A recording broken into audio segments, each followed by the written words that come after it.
Kisah ini tentang seorang lelaki, sebut aja namanya Reza, mahasiswa semester akhir yang hobi banget mendaki gunung. Nggak tahu kenapa, dia tuh selalu ngerasa tenang kalau lagi di alam bebas.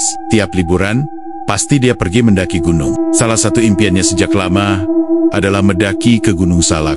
Katanya, gunung itu punya jalur yang menantang dan pemandangan yang indah banget kalau dilihat dari atas. Tapi, Reza juga tahu, Gunung Salak itu punya reputasi yang beda dari gunung-gunung lain. Buat yang belum tahu, Gunung Salak itu dikenal angker. Banyak banget cerita yang beredar. Dari pendaki yang hilang sampai penampakan makhluk aneh. Bahkan ada juga yang bilang ada wilayah larang yang kalau orang biasa nekat masuk, bisa hilang atau kerasukan. Tapi, Reza itu termasuk orang yang cuek. Nggak percaya sama hal-hal mistis kayak gitu. Buat dia, yang penting persiapan matang, fisik yang kuat, dan jaga sikap selama di atas. Akhirnya, berangkatlah Reza di hari Jumat sore bareng dua temennya, Arif dan Denny. Mereka bertiga emang udah sering mendaki bareng, jadi udah saling paham satu sama lain. Ransel penuh logistik, alat tenda lengkap, dan yang paling penting buat mereka, kamera. Iya, kamera buat dokumentasi perjalanan mereka. Rencananya sih, Reza mau mulai bikin vlog pendakian biar bisa upload ke YouTube. Lumayan menurut dia. Bisa jadi YouTuber juga sambil nyalurin hobi. Pendakian hari pertama lancar. Mereka mulai naik sekitar jam 3 sore.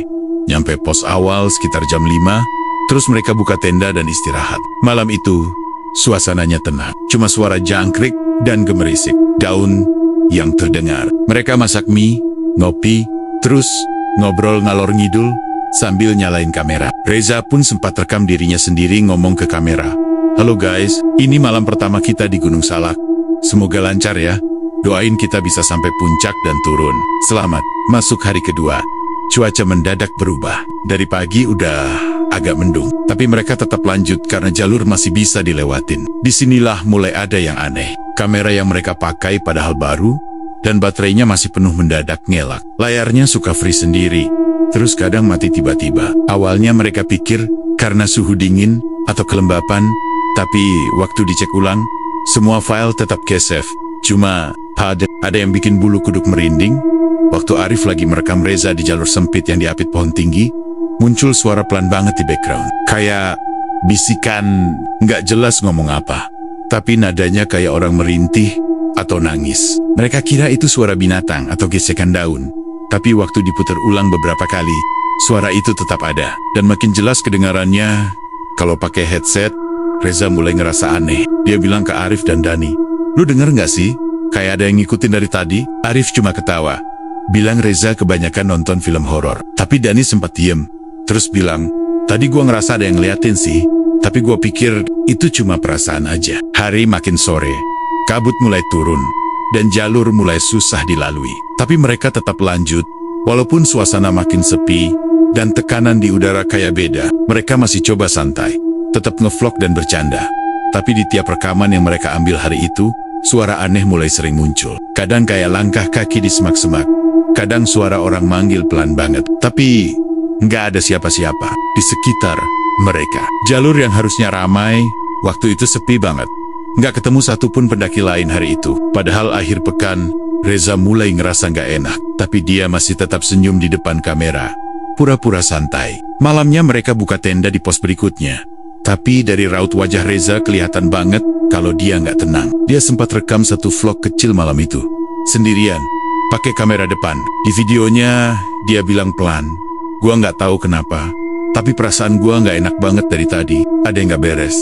Dan gua ngerasa kayak kita bukan cuma bertiga di sini." Setelah malam itu, suasana jadi makin aneh. Reza bilang dia nggak bisa tidur. Katanya dia dengar suara langkah kaki muter-muter di luar tenda semalaman. Tapi, waktu dia intip dari balik celah resleting tenda, nggak ada siapa-siapa. Awalnya dia pikir itu hewan, mungkin musang atau biawak. Tapi langkahnya berat. Don't kayak manusia. Pagi-pagi, Reza langsung cerita ke Arif dan Dani. Tapi keduanya bilang mereka tidur nyenyak. Arif malah sempat bercanda. "Lo kebanyakan ngopi kali, makanya halu." Tapi Dani kayak agak ragu. Dia sempat bilang, "Gue sih sempat kebangun, tapi gue kira lo lagi keluar kencing."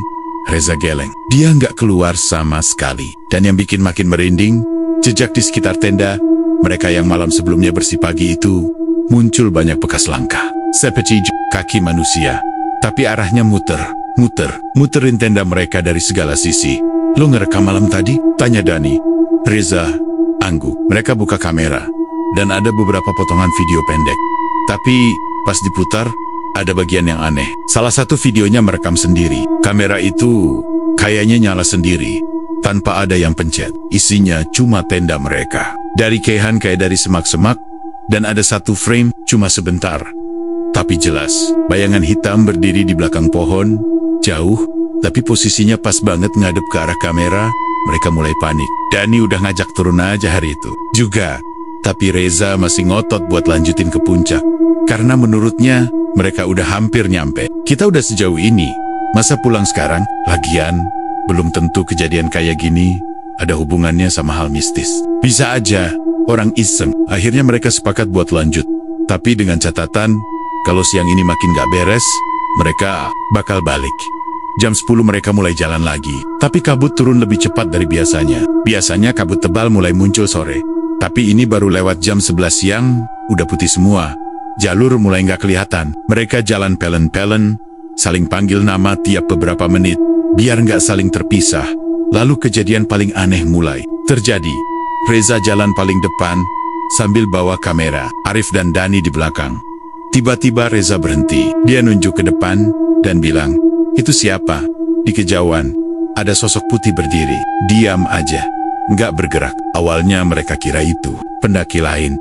Tapi waktu Dani manggil, "Mas, pendaki juga?" Nggak ada respon. Sosok itu malah mundur, pelan. Terus masuk ke balik pohon, kayak lenyap gitu aja. Reza buru-buru ngangkat kamera. Tapi pas dicek lagi, sosok itu nggak terekam sama sekali.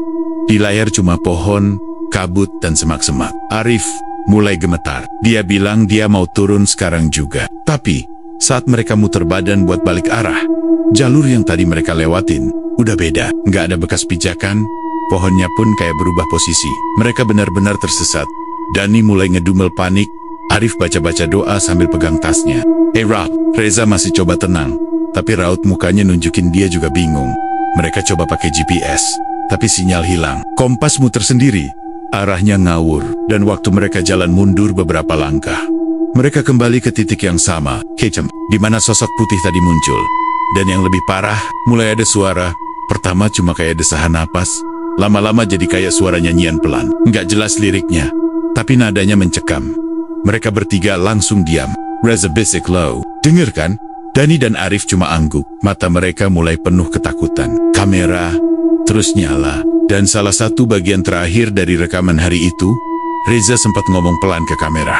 "Kalau nanti kita nggak balik, tolong siapapun yang nemuin kamera ini, jangan pernah datang ke sini sendirian. Jangan pernah manggil nama orang kalau kabut turun." Setelah itu, kamera blur, goyang.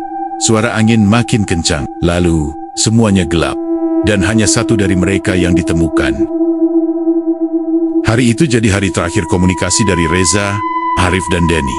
Nggak ada kabar lagi, nggak ada sinyal, nggak ada yang turun gunung. Keluarga mereka panik, dan akhirnya laporan resmi diajukan ke tim SAR 2 hari setelah mereka dinyatakan nggak kembali sesuai jadwal. Pencarian dimulai. Tim SAR menyisir jalur resmi, jalur alternatif, bahkan jalur liar yang biasanya cuma dikenal pendaki lokal. Mereka bawa drone, pelacak suhu, dan beberapa orang pintar juga diminta bantu doa di sekitar base camp. Tapi, anehnya, hasilnya nihil. Nggak ada jejak, nggak ada tenda, nggak ada barang-barang. Semua seolah lenyap. Sampai hari ke-6 pencarian, satu orang ditemukan. Dani. Ia ditemukan terduduk di bawah pohon besar, sendirian, tanpa tas, tanpa sepatu, tubuhnya penuh luka lecet, dan matanya kosong. Dia cuma bilang satu kalimat berulang-ulang, "Jangan lihat matanya, jangan lihat matanya, jangan lihat matanya." Dani langsung dibawa ke rumah sakit jiwa karena kondisinya nggak stabil. Dan sejak itu, dia nggak pernah bisa ngomong jelas soal apa yang sebenarnya terjadi di atas. Tapi yang mengejutkan, datang 3 hari setelah Dani ditemukan. Seorang relawan menemukan kamera Reza tergeletak di bawah akar pohon besar di jalur yang katanya udah disisir berkali-kali. Akar pohon itu menganga kayak sengaja dibuka. Dan di dalamnya ada kamera yang masih utuh. Baterainya memang udah habis, tapi memori karnia masih bisa dibaca saat video terakhir diputar oleh tim SAR. Beberapa orang yang nonton katanya langsung keluar ruangan. Wajah mereka pucat, ada yang muntah, ada yang gemetar. Tapi filenya tetap disimpan sebagai bukti. Walau nggak pernah dipublikasikan ke umum, isi video itu dimulai dengan suara Reza lari. Kamera goyang, napasnya ngos-ngosan. Dia bilang, "Gua nggak tahu ini jalur kemana. Gue udah muter-muter. Arif hilang. Dani tadi di belakang gue tapi tiba-tiba nggak ada. Gue denger suara perempuan ketawa. Tapi pas gue balik, itu bukan manusia." Lalu dia berhenti. Kamera terarah ke sebuah pohon besar yang menjulang tinggi. Di baliknya, samar-samar, ada sosok perempuan berdiri. Bajunya putih, rambutnya panjang, wajahnya ketutupan rambut. Tapi yang bikin ngeri, mata sosok itu menyala merah. Reza langsung balik badan dan lari, tapi kamera terjatuh. Dari situ, videonya cuma rekam tanah dan suara-suara aneh. Ada bisikan, ada tawa, ada suara kayak banyak langkah kaki. Padahal cuma Reza sendirian. Dan tiba-tiba, layar gelap. Frame terakhir di video itu cuma 1 detik, tapi cukup buat bikin siapapun yang lihat nggak tidur seminggu. Di tengah kabut, terlihat Reza berdiri kaku, matanya terbuka lebar, tapi bola matanya udah putih semua. Di belakangnya, sosok perempuan itu makin dekat, senyum lebar, sampai telinganya. Di tangan kirinya, dia pegang sesuatu, kepala mirip Arif. Setelah itu, layar langsung gelap. Dan itulah akhir dari rekaman terakhir Reza. Sampai sekarang, Reza dan Arif nggak pernah ditemukan. Dani masih dirawat di tempat khusus. Dan kamera itu disimpan di ruang penyimpanan tertutup di kantor SAR.